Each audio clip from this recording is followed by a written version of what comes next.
I want to begin by thanking the Center for Philosophy of Religion for the invitation to participate in tonight's debate. The question of the correct foundation of morality is one that is not only of tremendous academic interest, but also one that has enormous practical application for our lives. Now, to begin with an important point of agreement, Dr. Haaris and I agree that there are objective moral values and duties. To say that moral values and duties are objective is to say that they are valid and binding independent of human opinion. For example, to say that the Holocaust was objectively evil is to say that it was evil even though the Nazis who carried it out thought that it was good. And it would still have been evil even if the Nazis had won World War II and succeeded in brainwashing or exterminating everyone who disagreed with them so that everybody thought the Holocaust was good. One of the great merits of Dr. Haaris's recent book, The Moral Landscape, is his bold affirmation of the objectivity of moral values and duties.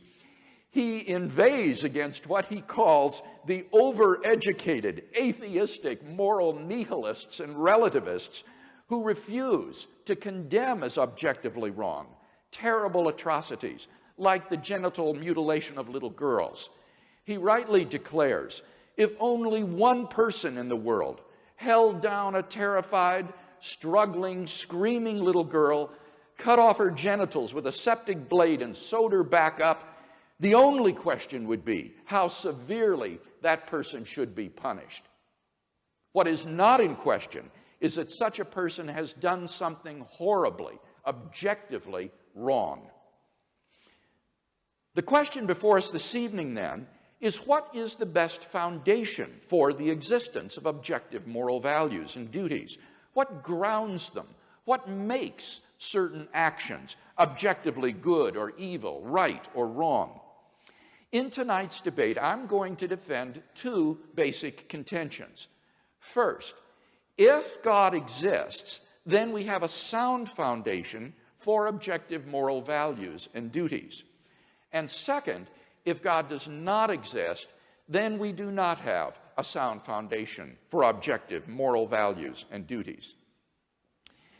Now notice that these are conditional claims. I shall not be arguing tonight that God exists. Maybe Dr. Haaris is right, that atheism is true.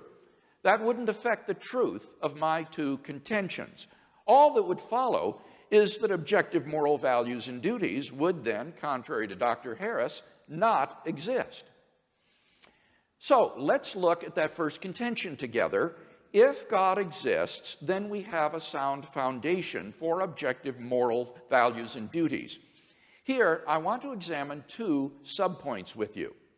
First, theism provides a sound foundation for objective moral values. Moral values have to do with what is good or evil. On the theistic view, objective moral values are grounded in God. As St. Anselm saw, God is by definition the greatest conceivable being, and therefore the highest good. Indeed, he is not merely perfectly good, he is the locus and paradigm of moral value. God's own holy and loving nature provides the absolute standard against which all actions are measured. He is, by nature, loving, generous, faithful, kind, and so forth. Thus, if God exists, objective moral values exist, wholly independent of human beings. Second, theism provides a sound foundation for objective moral duties. On a theistic view, objective moral duties are constituted by God's commands. God's moral nature is expressed in relation to us in the form of divine commandments, which constitute our moral duties or obligations. Far from being arbitrary, God's commandments must be consistent with his holy and loving nature. Our duties, then, are constituted by God's commandments, and these, in turn, reflect his essential character. In the Judeo-Christian tradition, the whole moral duty of man can be summed up in the two great commandments. First, you shall love the Lord your God with all your strength and with all your soul and with all your heart and with all your mind. And second, you shall love your neighbor as yourself. On this foundation, we can affirm the objective rightness of love, generosity, self-sacrifice, and equality, and condemn as objectively wrong selfishness, hatred, abuse, discrimination, and oppression. In summary, then, theism has the resources for a sound foundation for morality. It grounds both objective moral values and objective moral duties. And hence, I think it's evident that if God exists, we have a sound foundation for objective moral values and duties. Let's turn then to my second contention, that if God does not exist, then we do not have a sound foundation for objective moral values and duties. Consider first the question of objective moral values. If God does not exist, then what basis remains for the existence of objective moral values? In particular, why think that human beings would have objective moral worth? On the atheistic view, human beings are just accidental byproducts of nature, which have evolved relatively recently on an infinitesimal speck of dust called the planet Earth, and which are doomed to perish individually and collectively in a relatively short time. On atheism, it's hard to see any reason to think that human well-being is objectively good, any more than insect well-being or rat well-being or hyena well-being. This is what Dr. Haaris calls the value problem. The purpose of Dr. Haaris's book, The Moral Landscape, is to explain the basis on atheism of the existence of objective moral values. He explicitly rejects the view that moral values are Platonic objects existing independent of the world. So, his only recourse is to try to ground moral values in the natural world. But how can you do that, since nature in and of itself is just morally neutral? On a naturalistic view, moral values are just the behavioral byproducts of biological evolution and social conditioning.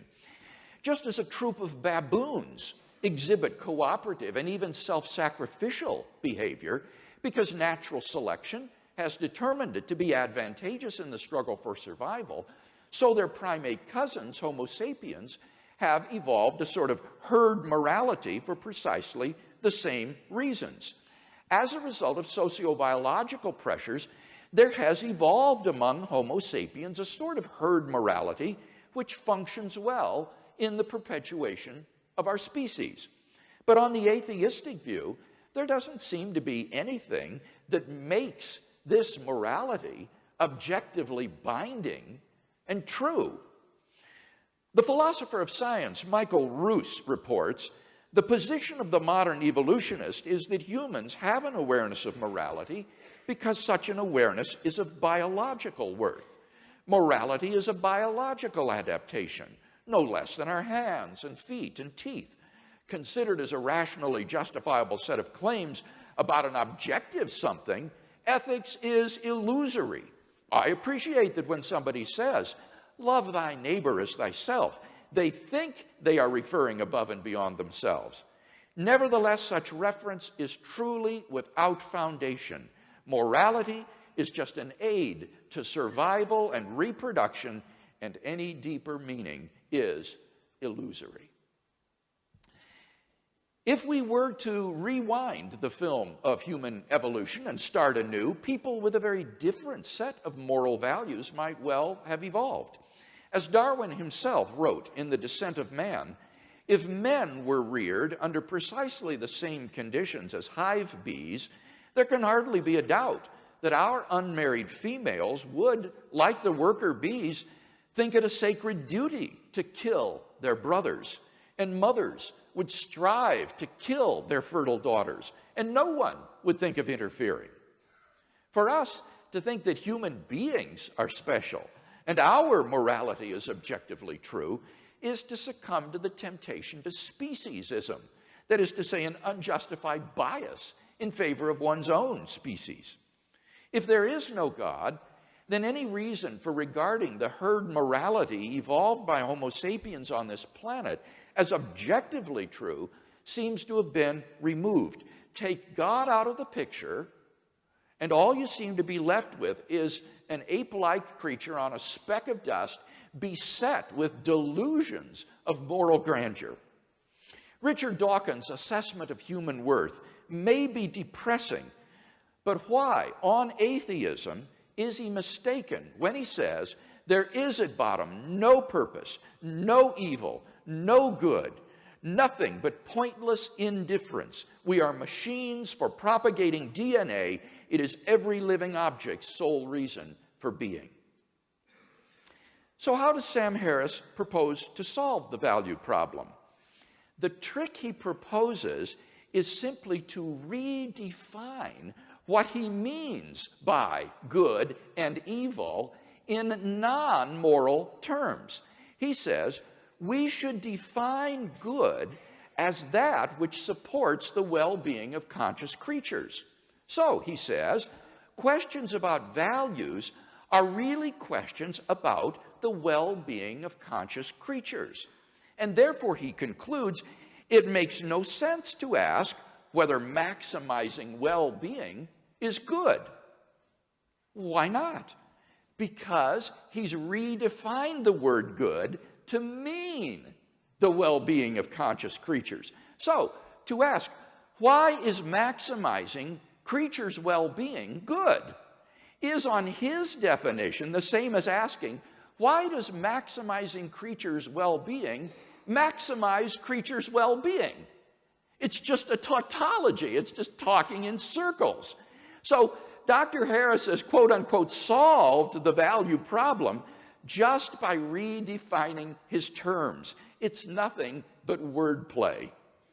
At the end of the day, Dr. Harris isn't really talking about moral values at all. He's just talking about what's conducive to the flourishing of sentient life on this planet. Seen in this light, his claim that science can tell us a great deal about what contributes to human flourishing is hardly controversial. Of course it can, just as it can tell us what is conducive to the flourishing of corn or mosquitoes or bacteria. His so-called moral landscape, which features the highs and lows of human flourishing, isn't really a moral landscape at all.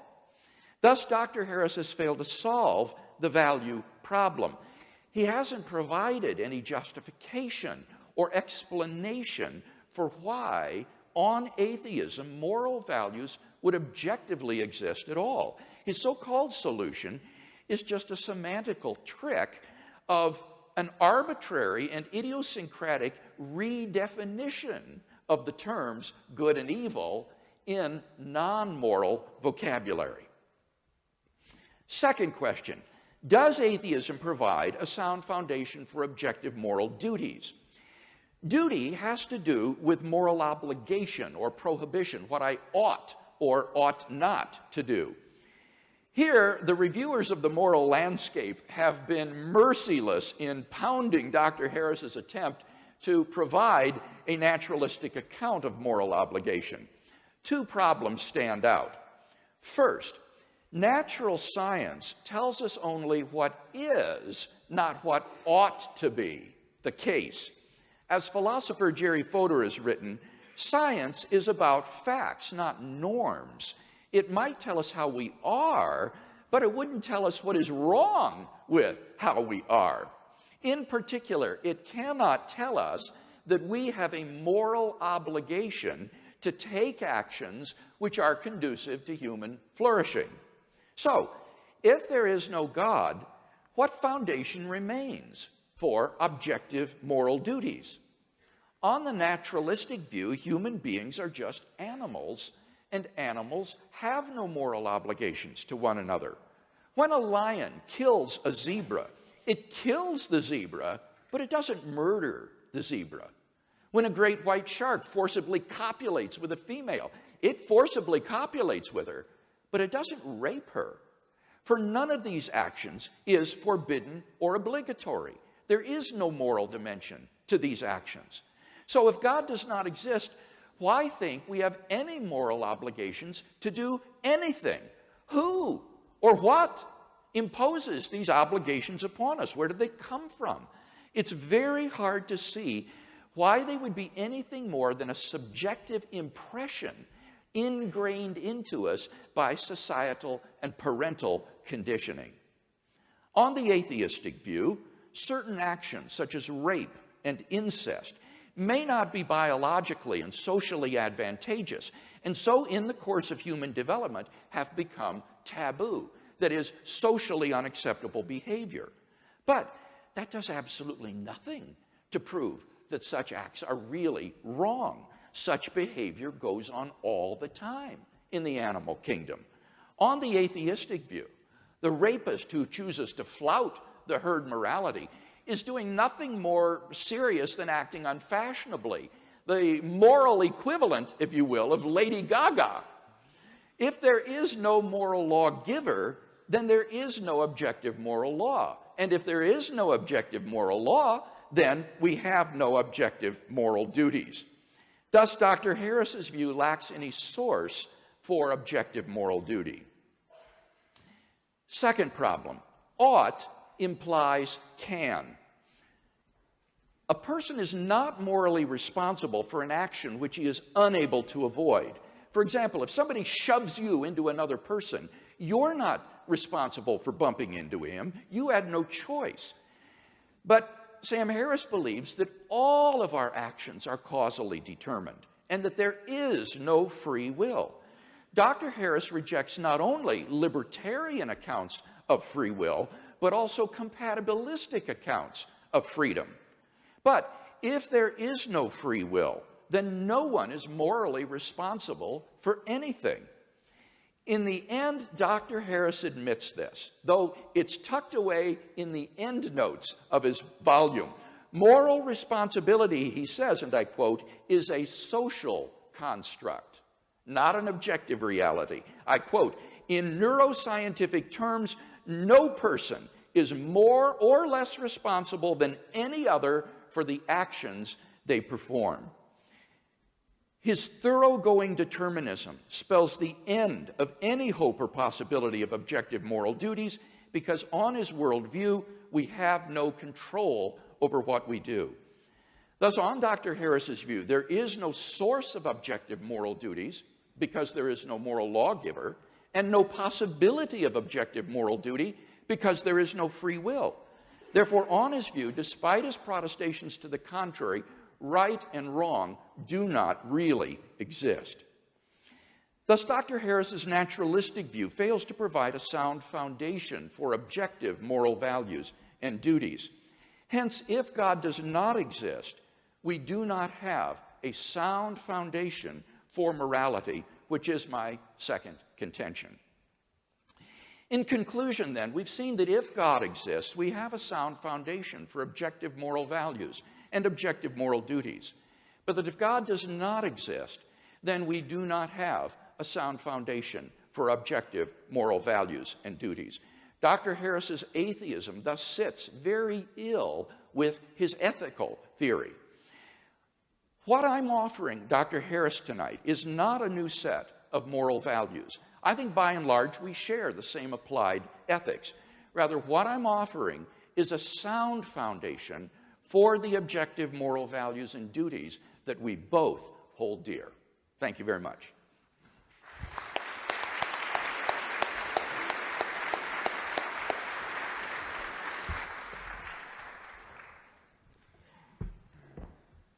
Dr. Harris now has 20 minutes. Timekeeper, are you ready?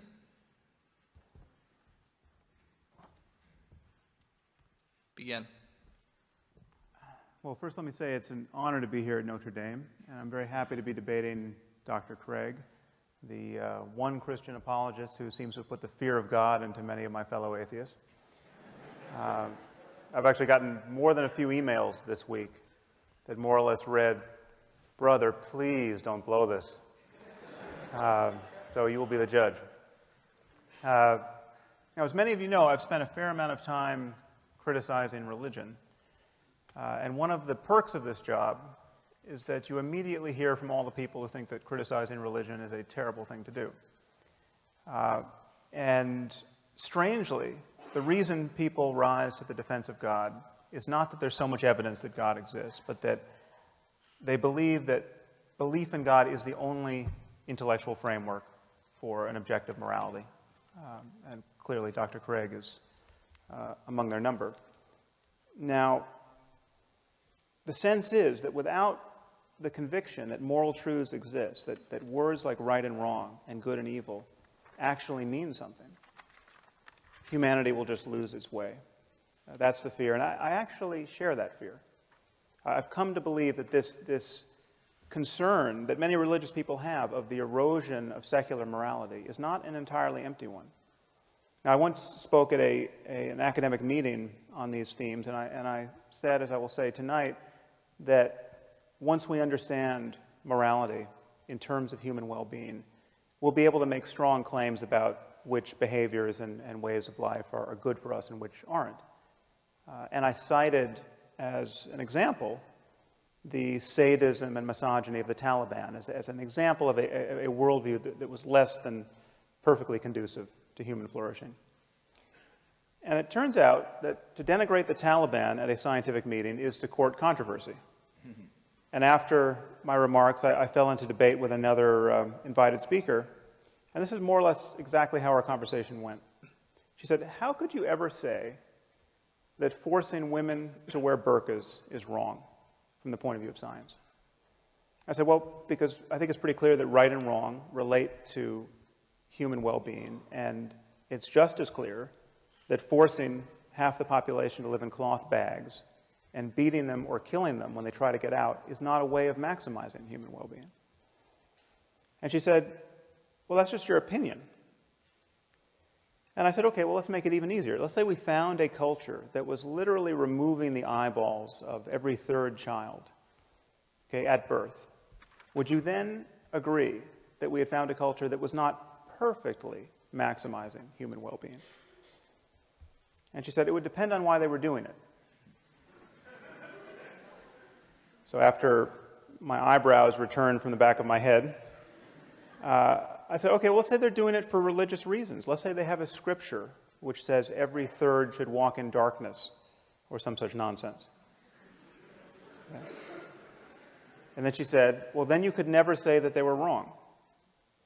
Okay, and so you should know, I was talking to someone who has a deep background in science and philosophy. She's actually since been appointed to the President's Council on Bioethics.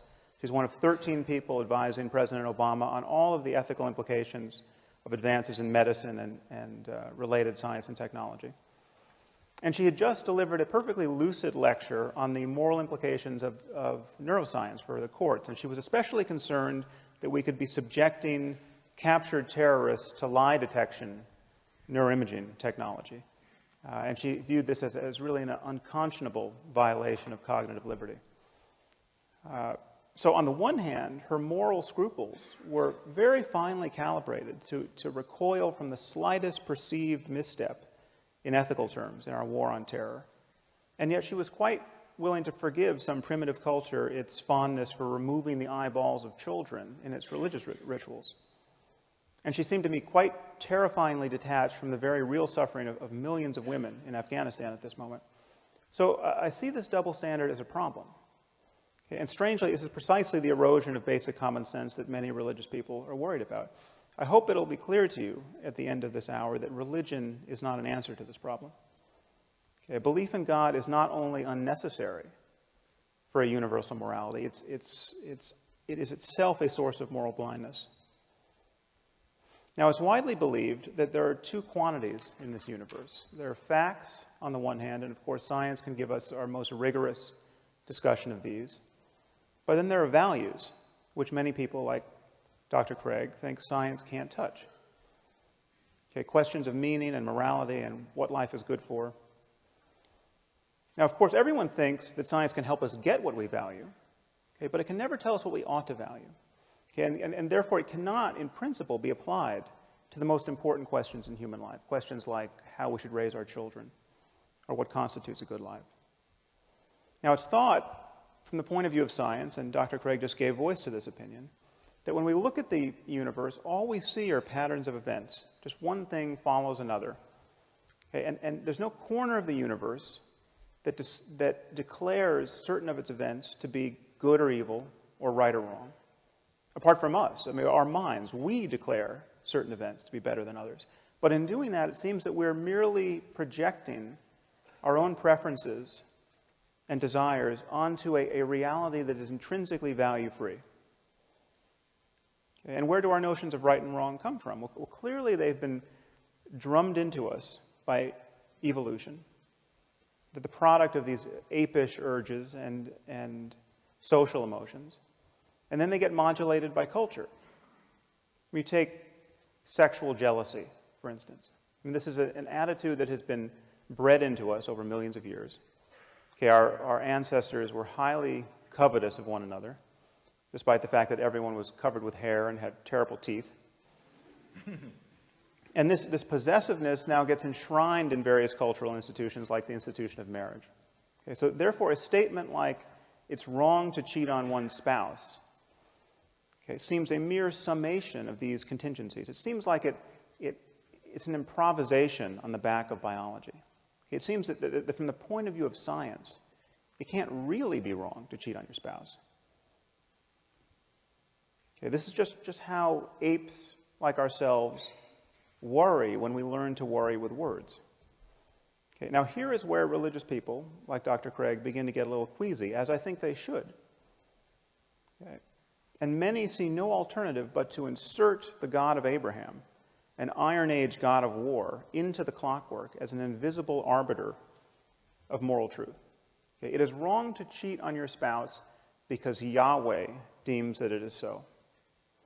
Okay, which is curious, because in other moods, Yahweh is perfectly fond of genocide and slavery and human sacrifice.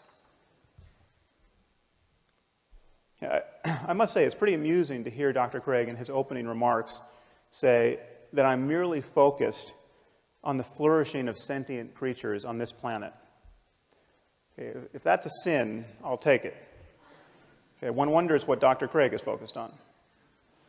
Now, incidentally, you should not trust Dr. Craig's reading of me. Half the quotes he provided from me, as though I wrote them, were quotes from people I was quoting in my book, and often to different effects. So you'll have to read the book.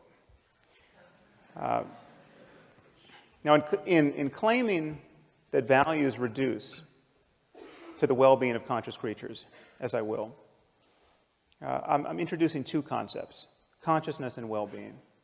Now, let's start with consciousness. This is not an arbitrary starting point.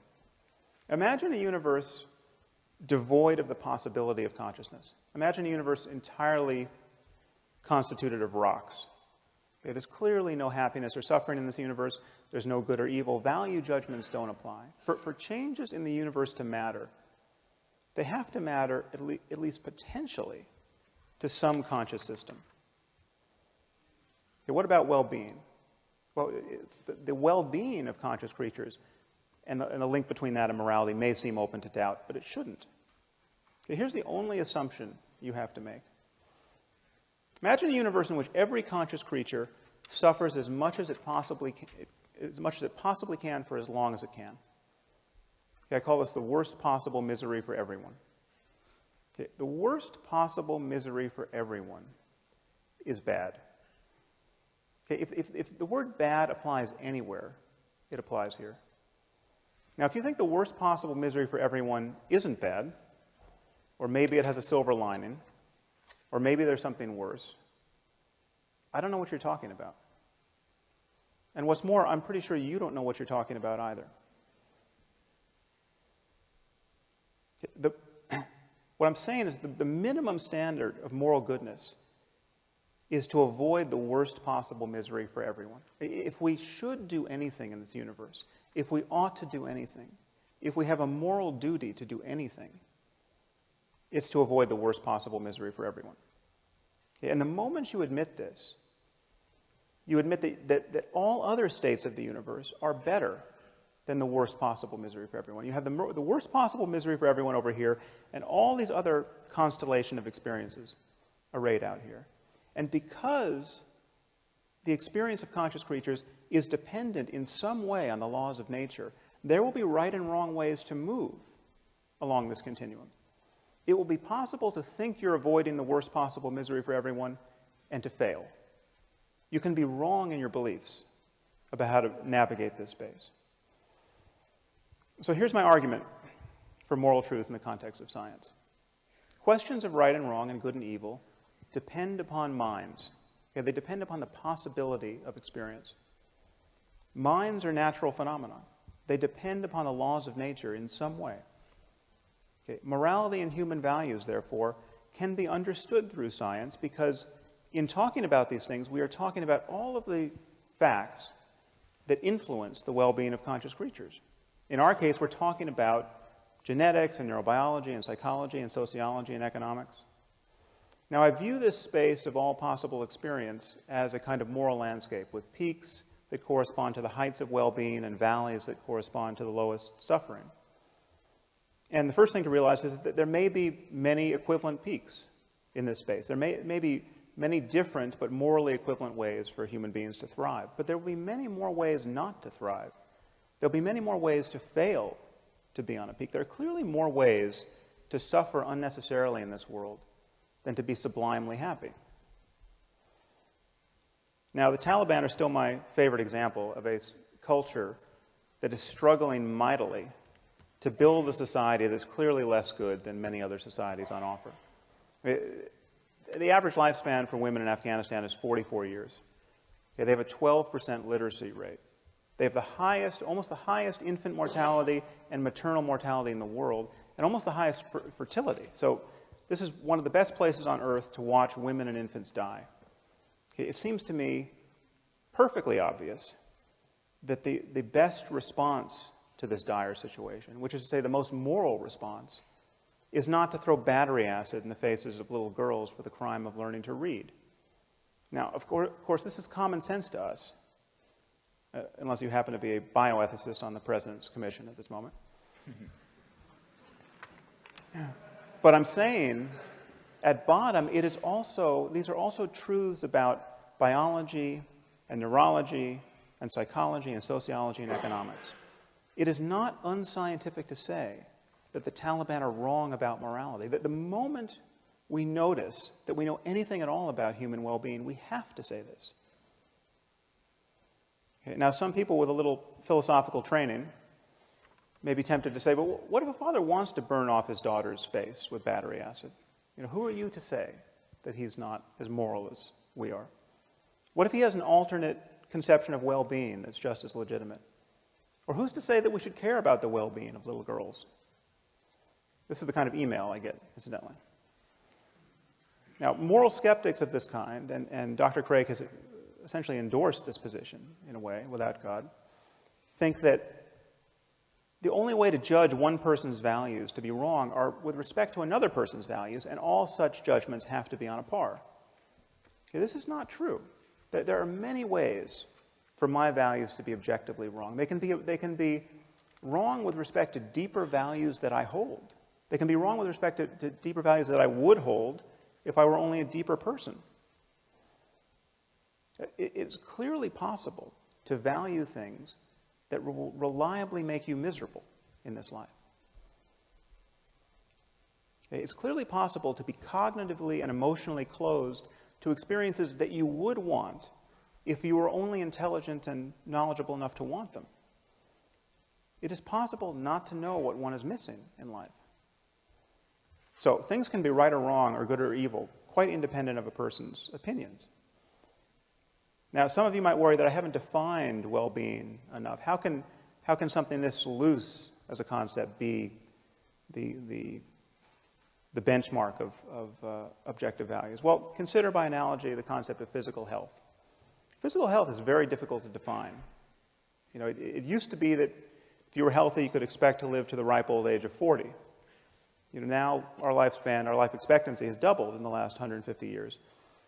What does health mean? Okay, well, it has something to do with not always vomiting, okay, not being in excruciating pain, not running a fever. Okay, but how fast should a healthy person be able to run? Okay, that question might not have an answer. Okay, but this does not make the question of health vacuous. Okay, it doesn't make it merely a matter of opinion or of cultural construction. Okay, the distinction between a healthy person and a dead one is about as clear and consequential as any we ever make in science.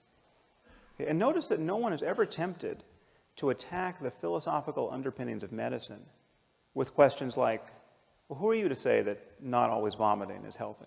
What if you meet someone who wants to vomit, and he wants to vomit until he dies? Okay, how could you argue that he is not as healthy as you are?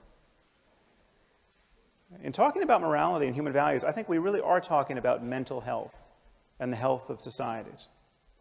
And the truth is, science has always been in the values business. We simply cannot speak of facts without resorting to values. I mean, consider the simplest statement of scientific fact. Water is 2 parts hydrogen and 1 part oxygen.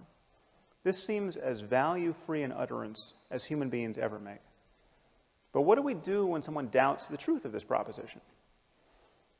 Okay, all we can do is appeal to scientific values, the value of understanding the world, the value of evidence, the value of logical consistency. What if someone says, well, that's not how I choose to think about water. Okay, I'm a biblical chemist, and I read in Genesis 1 that God created water before he created light.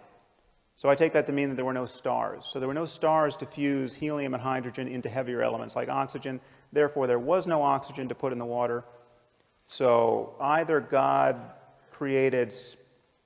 water has no oxygen, or God created special oxygen to put in the water. But I don't think he would do that, because that would be biblically inelegant.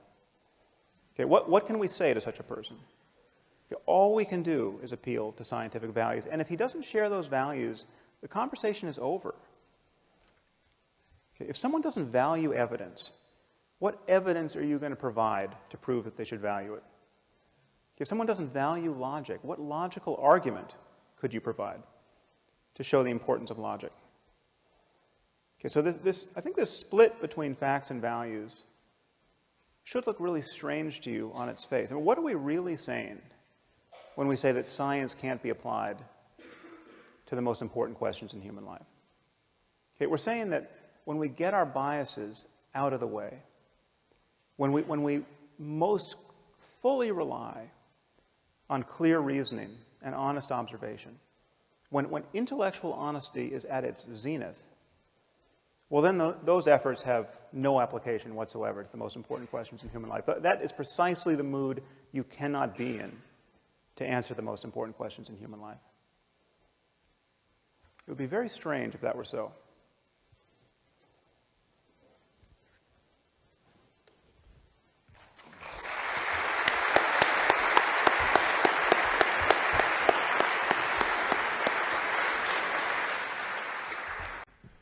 Professor Craig now has 12 minutes for a rebuttal.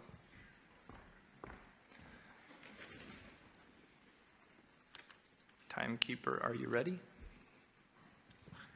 Begin. You'll recall in my first speech that I said I was going to defend 2 basic contentions tonight. First, that if God exists, then we have a sound foundation for objective moral values and duties. First, I explained that if God exists, then objective moral values are grounded in the character of God himself, who is essentially compassionate, fair, kind, generous, and so forth. Here, Dr. Haaris didn't have anything by way of disagreement to say, but I do want to clear up a possible confusion. He represented this by saying that if religion were not true, then words like good and evil, right and wrong would have no meaning. I'm not maintaining that. That is to confuse moral ontology with moral semantics. Moral ontology asks, what is the foundation of objective moral values and duties? Moral semantics asks, what is the meaning of moral terms? And I am not making any kind of semantical claim tonight that good means something like commanded by God. Rather, my concern is moral ontology. What is the ground or the foundation of moral values and duties? To give an illustration, think of light. Light is a certain visible range of the electromagnetic spectrum, but obviously that isn't the meaning of the word light. People knew how to use the word light long before they discovered its physical nature. And I might also add, they certainly knew the difference between light and darkness long before they understood the physics of light. Now, in exactly the same way, we can know the meaning of moral terms like good and evil, right and wrong, and know the difference between good and evil without being aware that the good is grounded in God ontologically. So that is the position I'm defending tonight, is that moral values are grounded ontologically in God. Second, our moral duties are grounded by God's commandments, which are necessary reflections of his nature. Here, the only response I detected from Dr. Haaris was to refer to the atrocities in the Hebrew Bible. But I think this is quite irrelevant to tonight's discussion. There are plenty of divine command theorists who are not Jews or Christians and place no stock whatsoever in the Bible. So this isn't an objection to divine command theory that I'm defending tonight.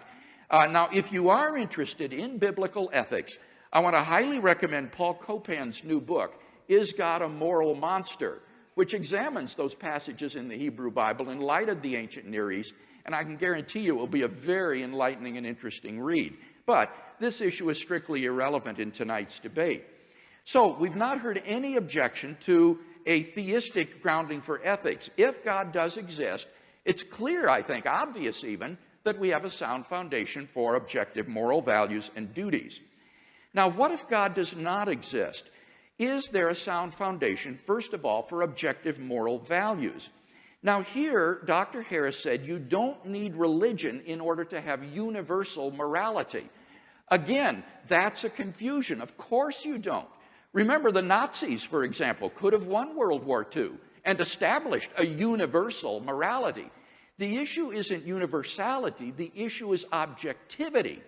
And I'm maintaining that in the absence of God, there isn't any reason, any explanation for the existence of objective moral values.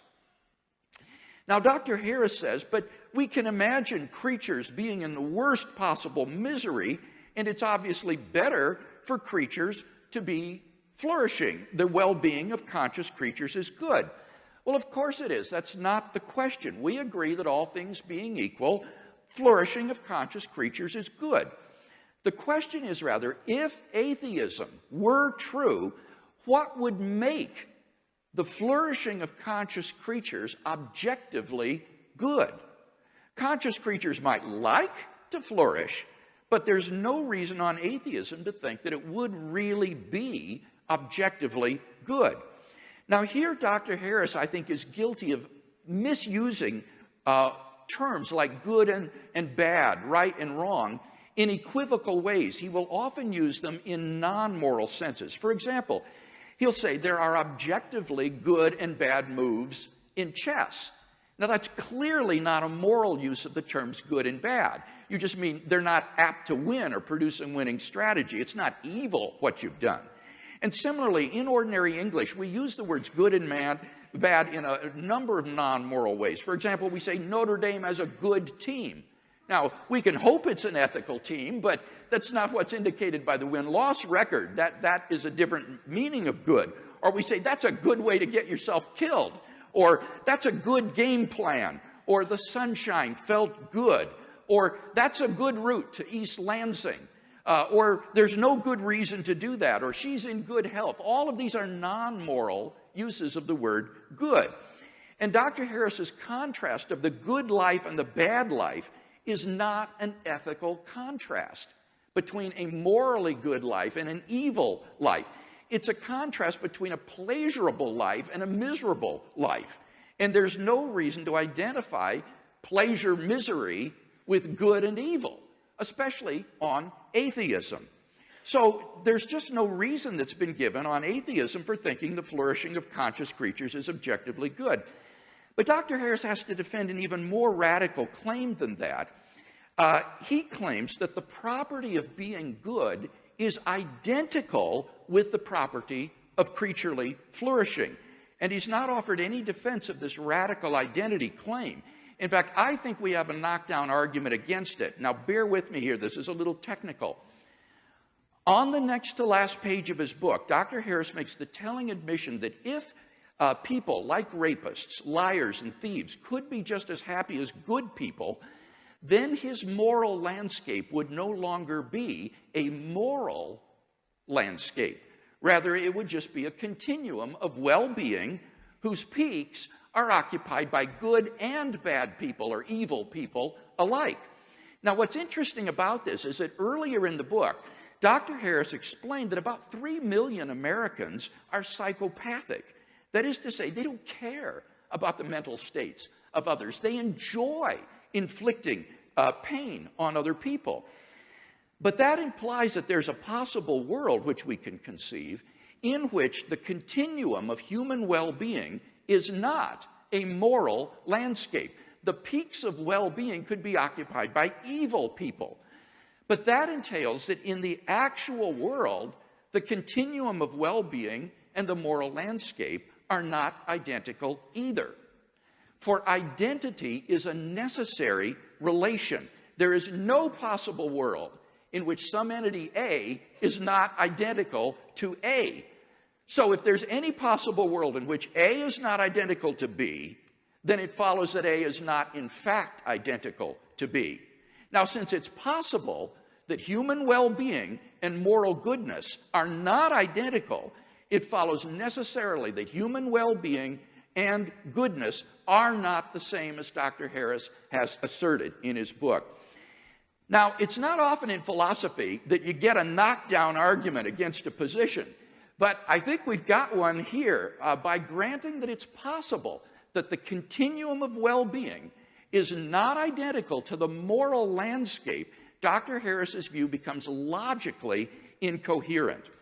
And all of this goes to underline my fundamental point that on atheism, there's just no reason to identify the well-being of conscious creatures with moral goodness. Atheism cannot explain the reality, the objective reality of moral values. What about objective moral duties? I first argued from the is-ought distinction that there is no basis on atheism for thinking that we have any moral duties. And here Dr. Haaris says, if we have a moral duty to do anything, we have a duty to avoid the worst possible misery. But the question is the antecedent of that conditional. If we have a moral duty to do anything, what I'm arguing is that on atheism, I don't see any reason to think we have any moral duties to do anything. Moral obligations or prohibitions arise in response to imperatives from a competent authority.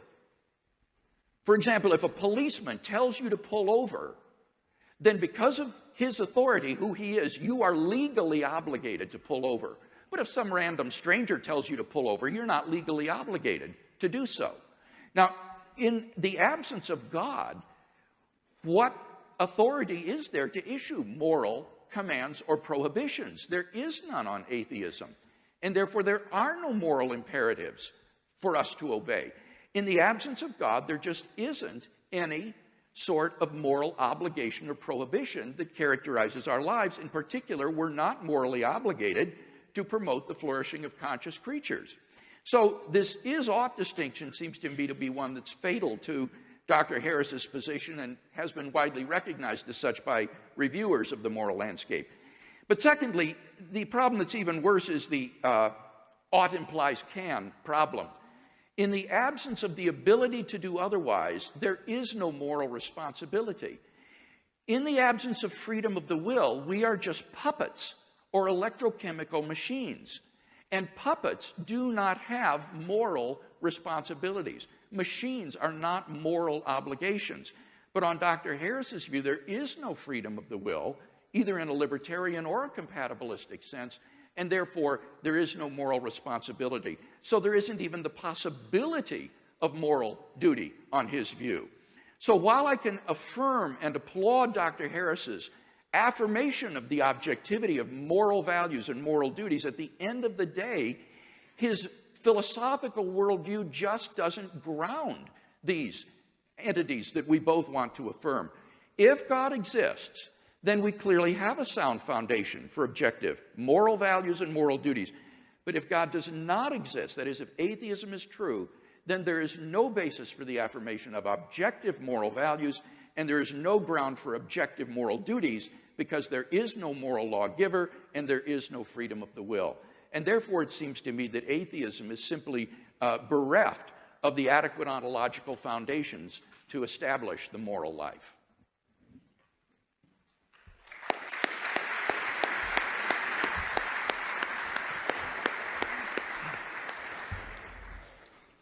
Dr. Haaris now has 12 minutes. Timekeeper, are you ready? Begin. Well, that was all very interesting. Ask yourselves, what is wrong with spending eternity in hell? Well, I'm told it's rather hot there, for one. Dr. Craig is not offering an alternative view of morality. Okay, the whole point of Christianity, or so it is imagined, is to safeguard the eternal well-being of human souls. Now, happily, there's absolutely no evidence that the Christian hell exists. Okay, and I think we should look at the consequences of believing in this framework, this theistic framework, in this world, and what these moral underpinnings actually would be. All right. 9 million children die every year before they reach the age of 5. Okay, picture an Asian tsunami of the sort we saw in 2004 that killed 250,000 people. One of those every 10 days, killing children only under 5. Okay, it's 24,000 children a day, 1,000 an hour, 17 or so a minute. That means before I can get to the end of this sentence, some few children, very likely, will have died in terror and agony. Think of the parents of these children. Think of the fact that most of these men and women believe in God and are praying at this moment for their children to be spared. And their prayers will not be answered. Okay, but according to Dr. Craig, this is all part of God's plan.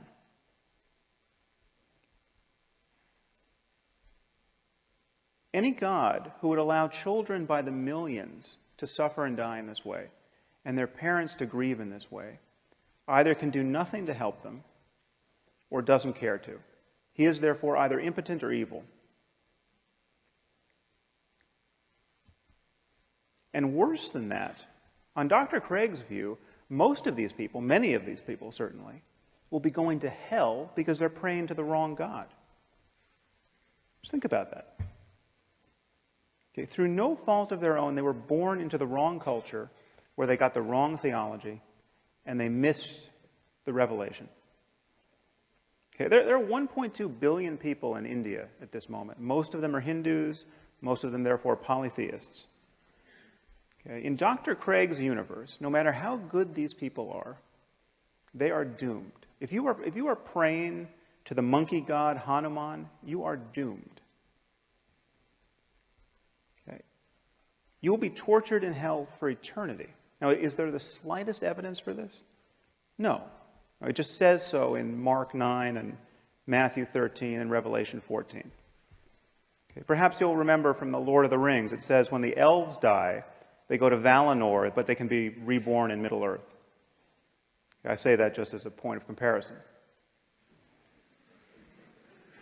Okay. So God created the cultural isolation of the Hindus. Okay. He engineered the circumstance of their deaths in ignorance of revelation. And then he created the penalty for this ignorance, which is an eternity of conscious torment in fire.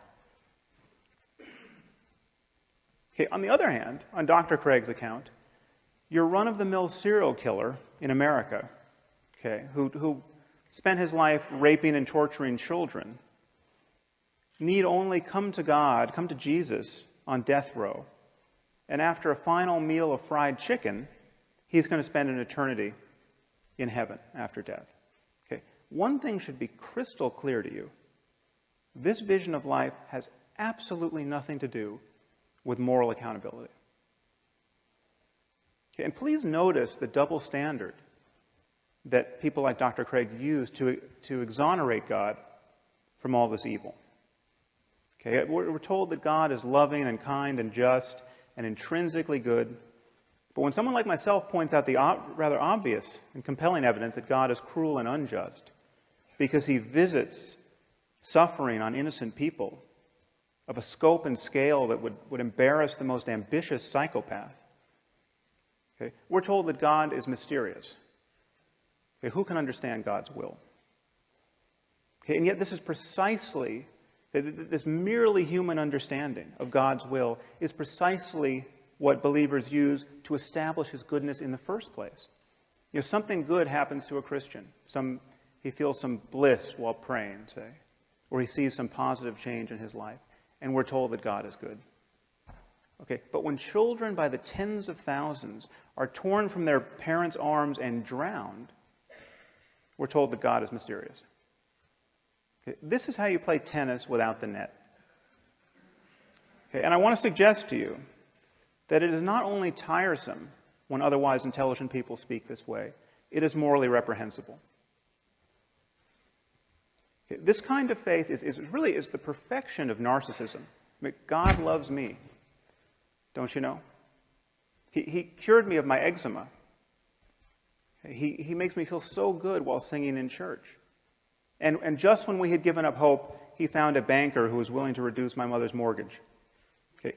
Given all that this God of yours does not accomplish in the lives of others, given the misery that's being imposed on some helpless child at this instant, this kind of faith is obscene.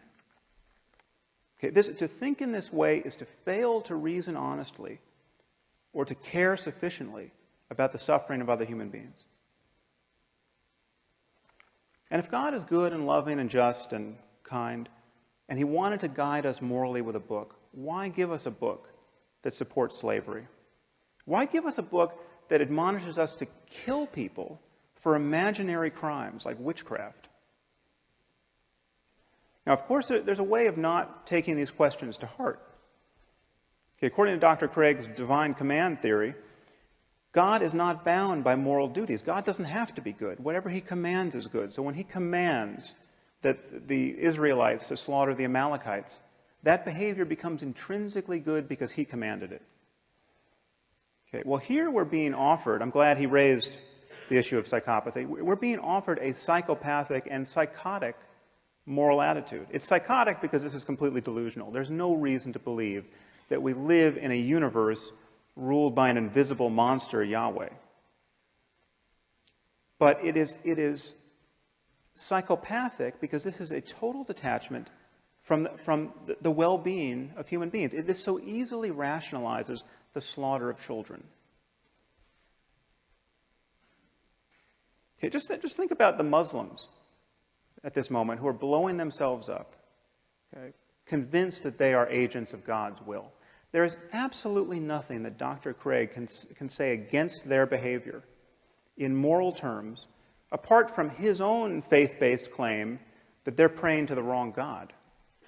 Okay, if they had the right God, what they were doing would be good on divine command theory. Now, I'm obviously not saying that Dr. Craig or all religious people are psychopaths and psychotics, but this, to me, is the true horror of religion. Okay, it allows perfectly decent and sane people to believe by the billions what only lunatics could believe on their own. Okay, if you wake up tomorrow morning thinking that saying a few Latin words over your pancakes is going to turn them into the body of Elvis Presley, okay, you have lost your mind. Okay. But if you think more or less the same thing about a cracker and the body of Jesus, you're just a Catholic.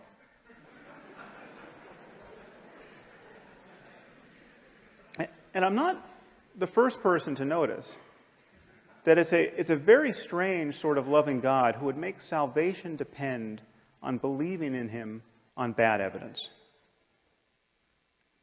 Okay,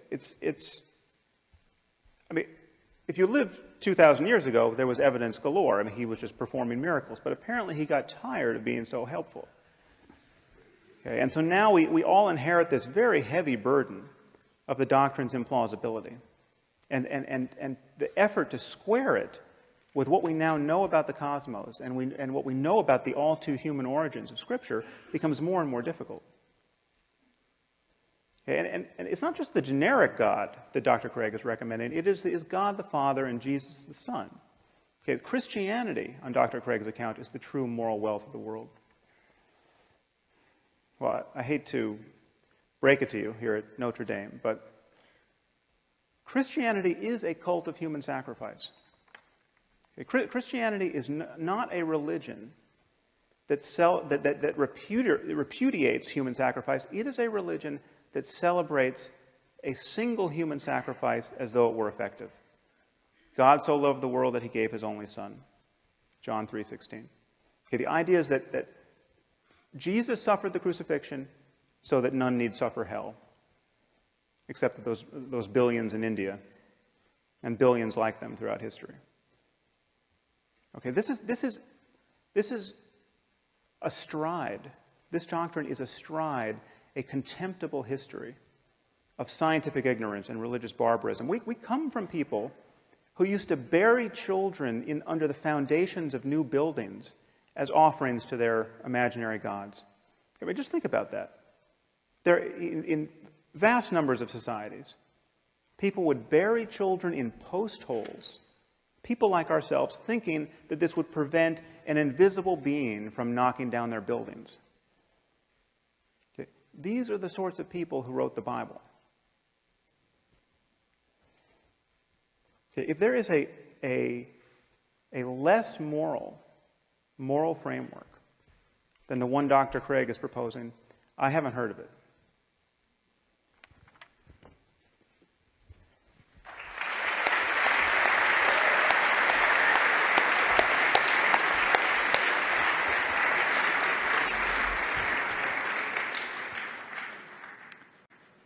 Professor Craig now has 8 minutes for a rebuttal. Timekeeper, are you ready?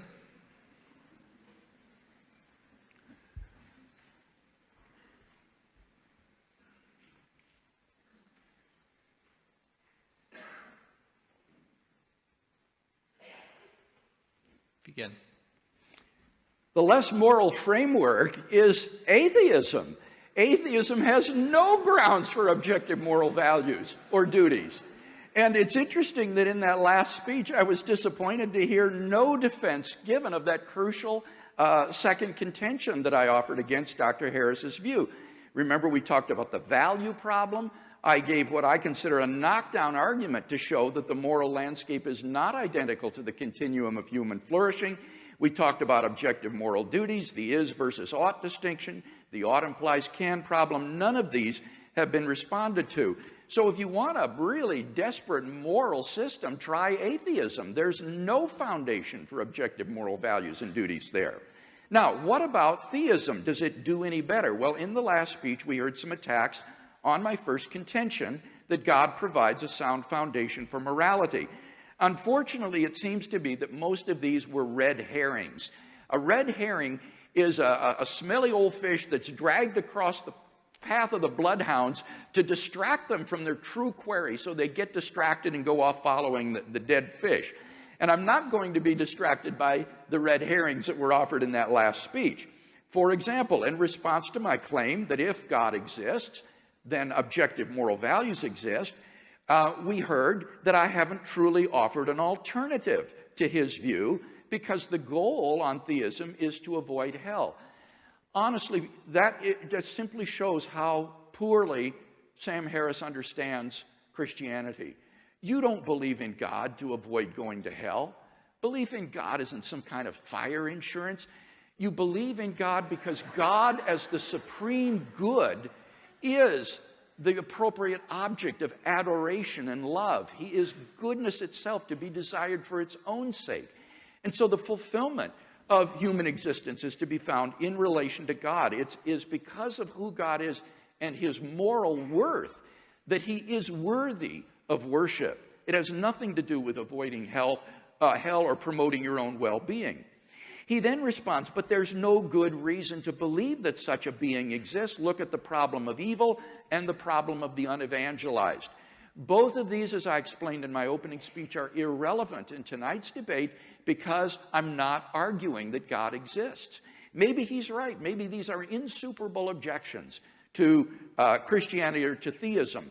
It wouldn't affect either of my contentions that if God exists, then we have a sound foundation for moral values and duties. If God does not exist, then we have no foundation for objective moral values and duties.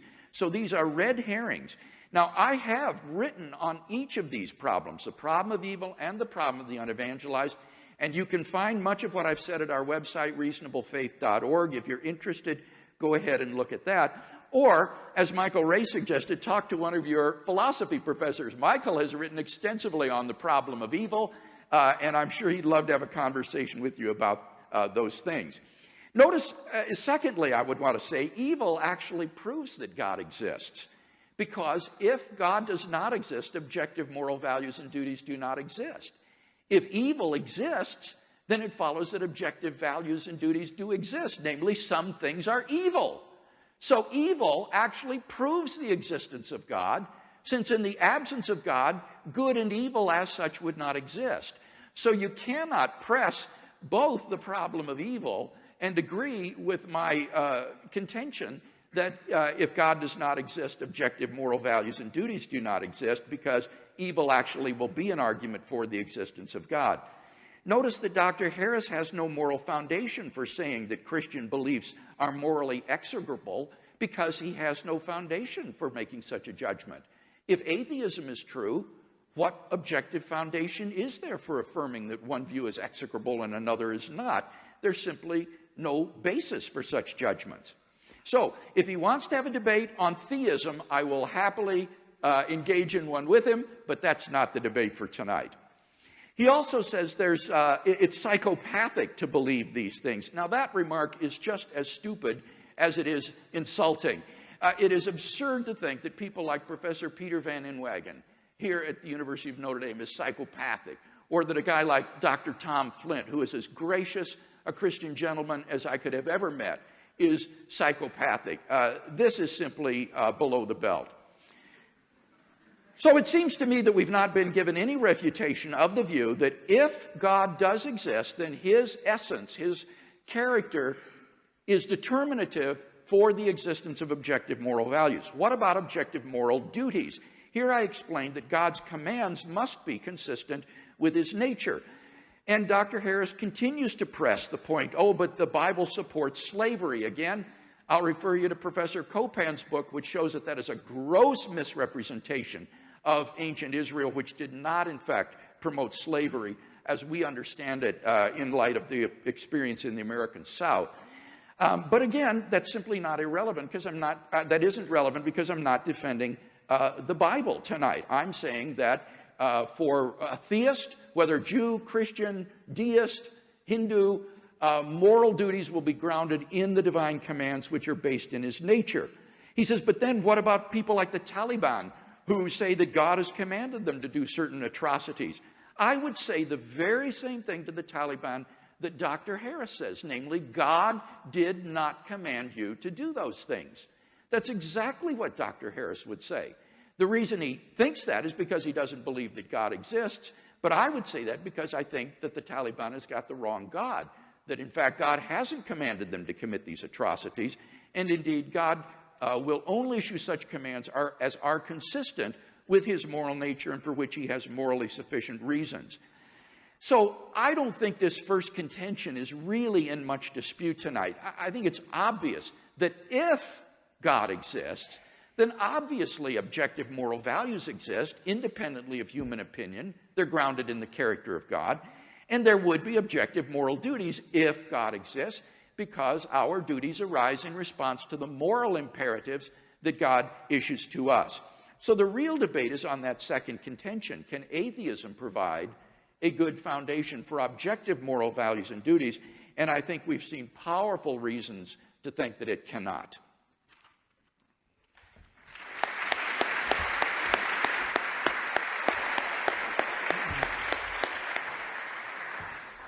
Dr. Haaris now has 8 minutes. Timekeeper, are you ready? Begin. Well, perhaps you've noticed Dr. Craig has a charming habit of summarizing his opponent's points in a way in which they were not actually given, so I will leave it to you to sort it out on YouTube. Needless to say, I didn't call those esteemed colleagues of his psychopaths, as I made clear.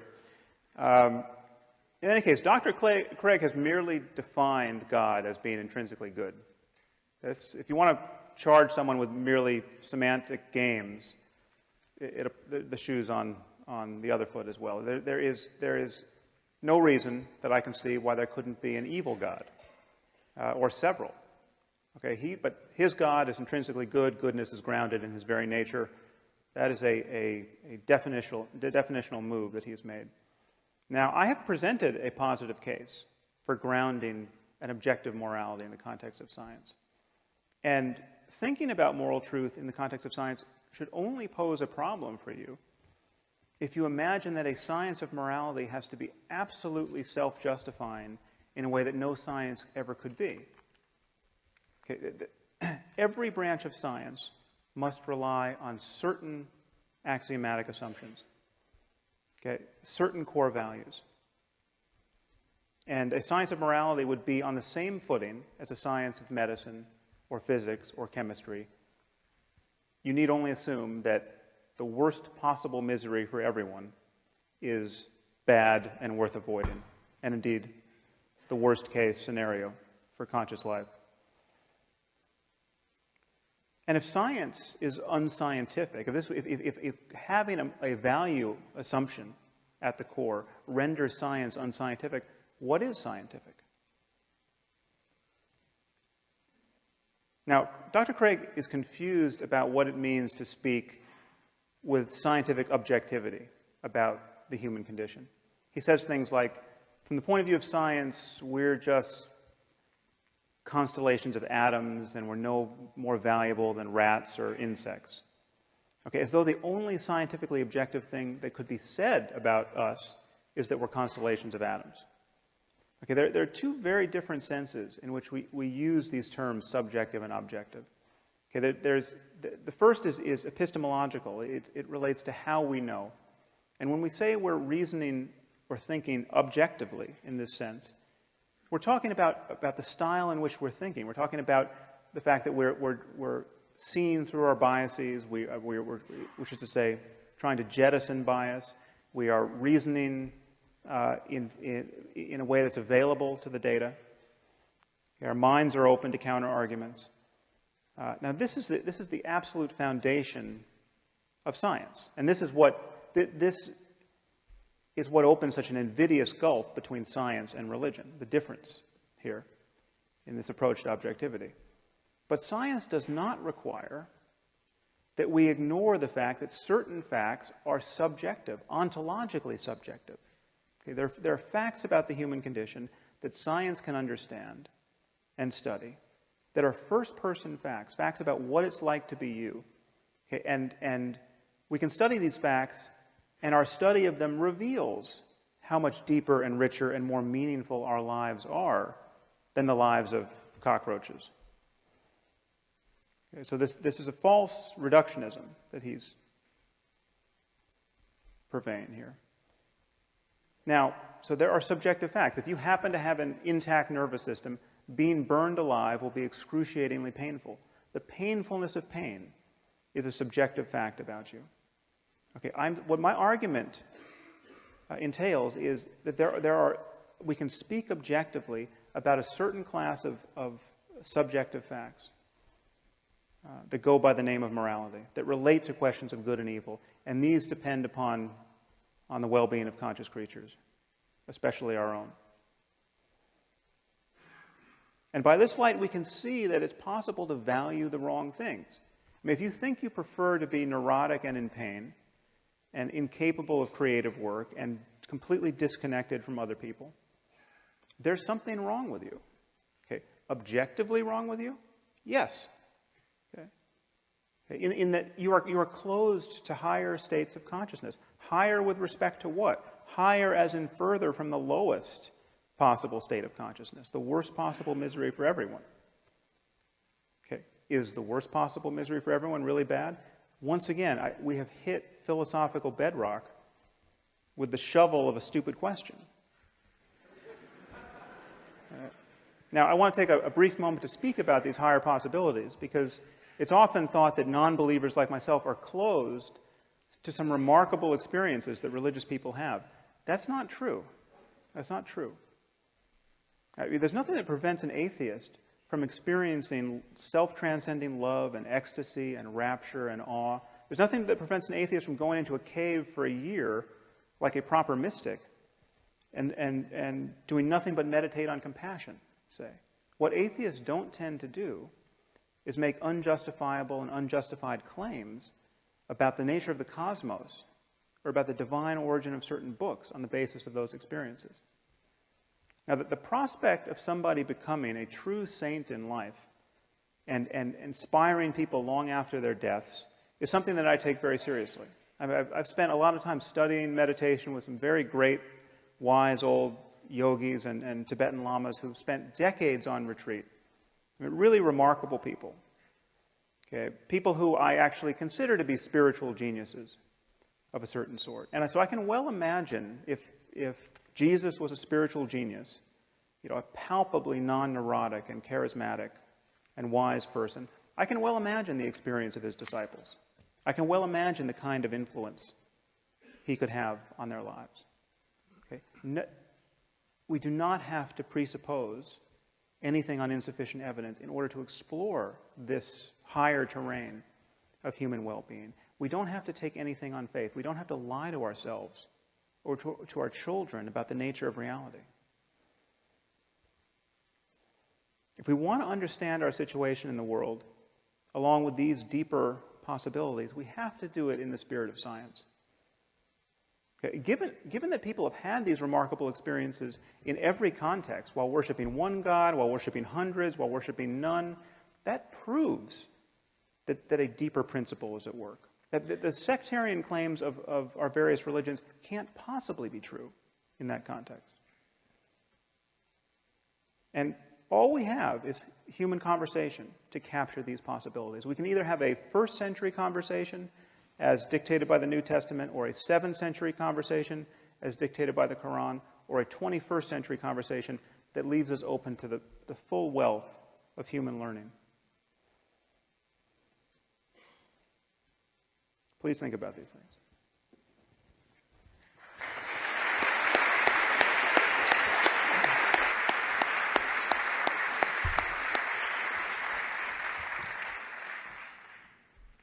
We're now moving to 5-minute closing speeches.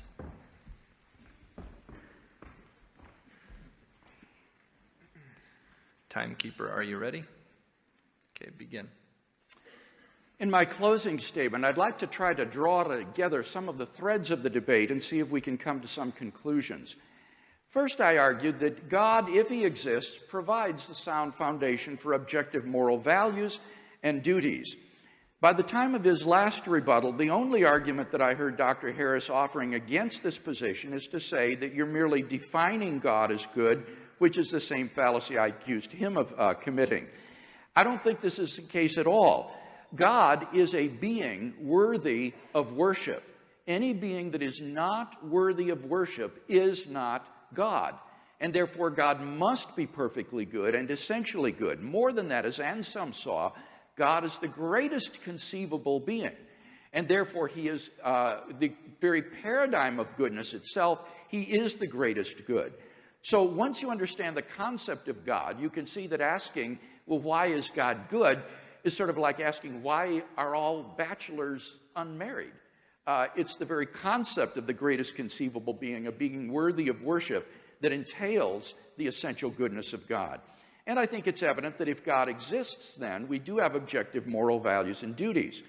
Secondly, I argued, if God does not exist, we have no foundation for objective moral values or objective moral duties.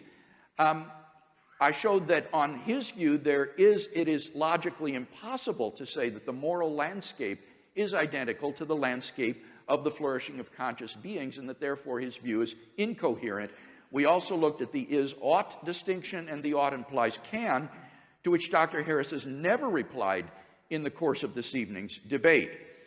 In his last speech, he said, but we simply must rely upon certain axioms.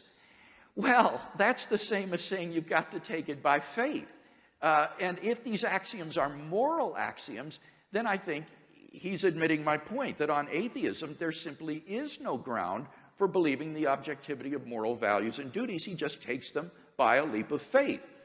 He says, well, there are different senses of the word objective. Yes, of course, and in my opening speech, I made clear the sense in which I was defining the term. I mean valid and binding, independent of human opinion. And moral values are not objectively binding and valid in that way on atheism. He says science can study subjective facts. For example, pain is a subjective fact. Granted, that's certainly true. So my question is the wrongness of an action a subjective fact? On atheism, it's hard to see how it couldn't be anything more than a subjective fact, in which case you cannot say, as Dr. Haaris wants to say, and I agree with him, that the genital mutilation of little girls is objectively wrong, not just a subjective opinion. He says, well, but if you're psychopathic or neurotic, there's something wrong with you. Granted, I agree with that. There is something wrong with you. But the question is, on atheism, if atheism were true, would there be anything objectively morally wrong with doing what the psychopath does? He hasn't been able to show that. Indeed, there are no moral duties on his view. And remember, he himself admitted that psychopaths could occupy the peaks of well-being on his so-called moral landscape, and that therefore it is not a moral landscape at all. To conclude, I want to quote from a remarkable article that appeared in the Duke Law Journal by Arthur Allen Leff called Unspeakable Ethics, a Natural Law. Dr. Leff's difficulty is the same as Dr. Haaris's. He wants to find a foundation for moral values and duties, in this case for the law, that would be independent of human opinion, would be objective and would be in the world. And he can't find one. He says, any attempt to ground values in the world is open to the playground bully's retort, who says? And this is how his article concludes. All I can say is this: it looks as if we are all we have. Only if ethics were something unspeakable by us, that is, something transcendent, could law be unnatural and therefore unchallengeable. As things now stand, everything is up for grabs. Nevertheless, napalming babies is bad. Starving the poor is wicked. Buying and selling each other is depraved. There is in the world such a thing as evil. All together now, says who? God help us.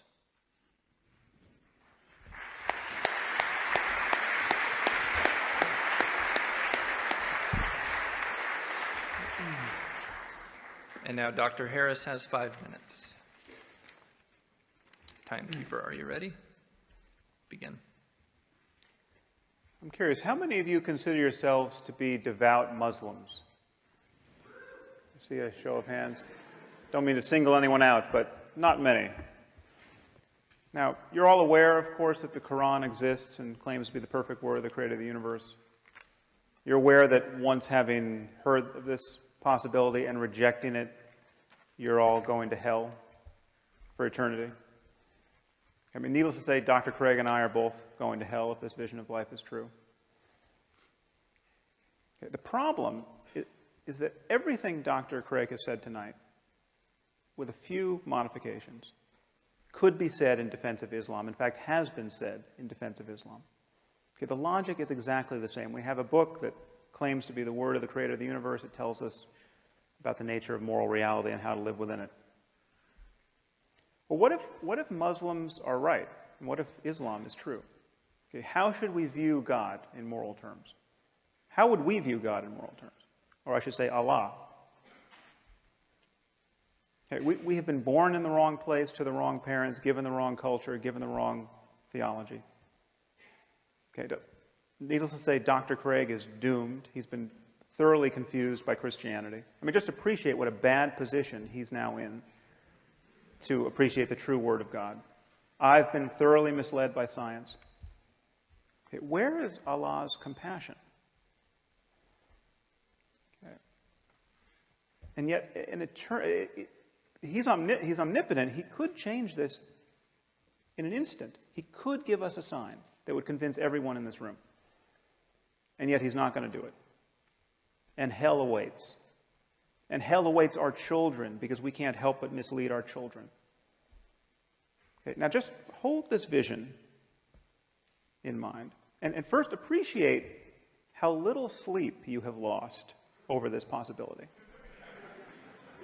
Okay? Just feel in yourself at this moment how carefree you are and will continue to be in the face of this possibility. What are the chances that we're all going to go to hell for eternity because we haven't recognized the Quran to be the perfect word of the Creator of the universe? Please know that this is exactly how Christianity appears to someone who's not been indoctrinated by it.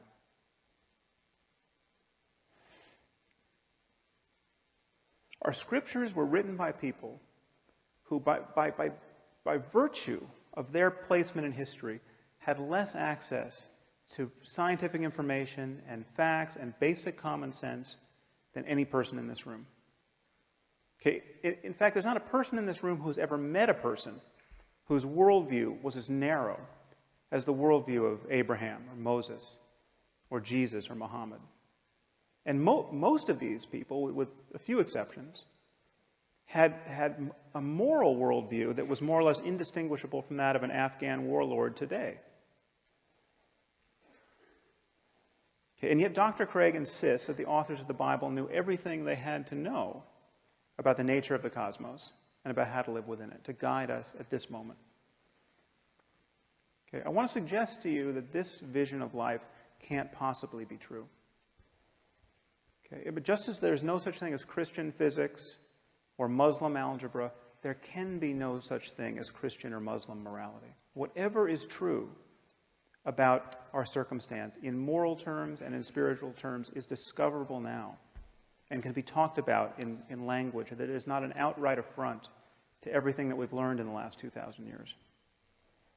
Okay, what remains for us to discover are the facts in every domain of knowledge that will allow the greatest number of us to live lives truly worth living in this world. I mean, how is it that we can build a global civilization, a viable global civilization of now destined to be 9 billion people, where the maximum number of people truly flourish? That is the challenge we face. Sectarian moral denominations, okay, a world shattered, balkanized by competing claims about an invisible God, is not the way to do it, apart from the fact that there's no evidence in the first place that should be compelling to us to adopt that view. The only tool we need is honest inquiry.